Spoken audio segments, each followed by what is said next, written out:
Now, you know I want to stick with this story, so let's bring in Misty Marris. She's a defense attorney and former staff member at the New York State Attorney General's office. She joins us live from New York. Misty, thank you so much for waking up early for me. How are you doing this morning?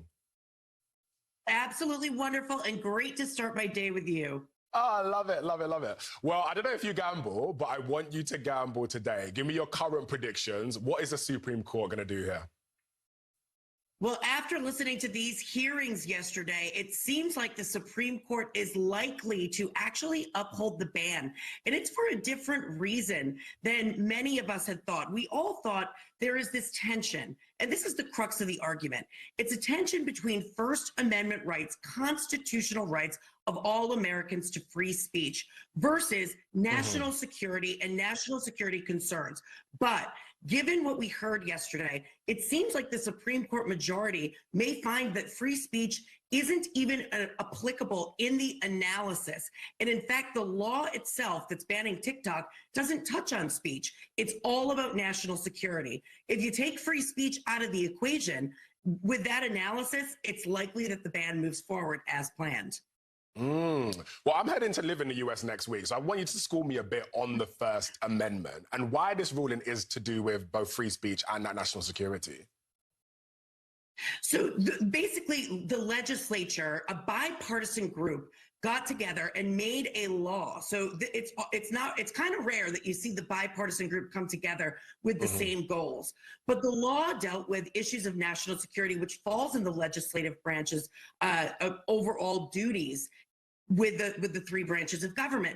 Now, that law addressed concerns that the Chinese government owned TikTok and that propaganda, information about Americans could be at risk because of the nature of the platform and the ownership of the platform, which is why the law says divest or TikTok shuts down.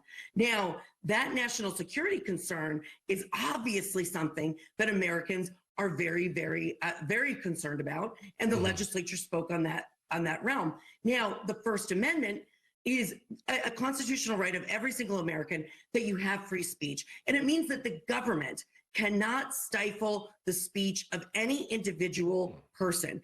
The reason that the court is analyzing this from a different perspective is that the law doesn't say this speech is allowed, but that speech is not allowed. It speaks only to where the speech is allowed on the particular TikTok platform. So it's about stifling speech, but that the government does not agree with or the government does not want you to hear. That's a different analysis according to the majority of the Supreme Court. Wow. Well, from what I've been reading online and seeing online, people are preparing for an almost immediate shutdown of TikTok in the US, right? Where one day the app opens, then the ban hits, and suddenly the app doesn't open up anymore. But am I right in thinking that that wouldn't necessarily be the case? Well, that's absolutely true, because think about what's about to happen. First of all, President-elect Donald Trump, who has not been inaugurated yet, he comes in on January 20th. He made a motion to stay the ban. To stay the ban means to put it on pause. And he wrote in his submission that he wants to try and find a solution that doesn't require divesting of TikTok and keeps TikTok running. So whether or not there will be an enforcement issue, meaning the legislature makes the laws, but it's the Department of Justice that actually enforces the laws. So will that actually be, from an enforcement perspective, put into effect on January 20th, one day after the ban is scheduled to take place?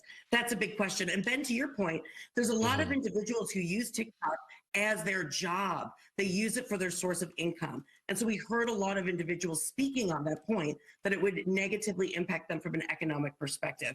But where we stand right now, it seems like the Supreme Court's analysis is all about the national security. Now, I know I'm probably simplifying a very complicated issue here, but why hasn't TikTok just done what the US has been asking for after all of this time and then just continued operating? So to sell it, you mean? To sell it to another individual that's not a government entity. Well, there have been some people very vocally, Kevin O'Leary being one of them, of Shark Tank fame, a very wealthy individual, has said that he might want to go in that pool to purchase TikTok. But the Chinese government does own it. And as of yet, they have not been willing to sell it. I think they wanted to have this fight to see if they could keep the platform, not have to divest it. It's obviously lucrative to many, many individuals, not just the Americans who are using it as a platform for their businesses, for the company as well. Wow, wow, wow. Misty, I just learned so much. Thank you so much for getting up so early for me. Now go back and get some more sleep, please. I'm sure we're going to speak again very, very soon, but thank you for being with me. Thank you. And if you come to New York when you're in America, make sure to look me up. Boo, you know I'm going to be there soon. Don't invite me like that. I'll be there. Thanks, Misty. Can't wait. Thank you. See you later.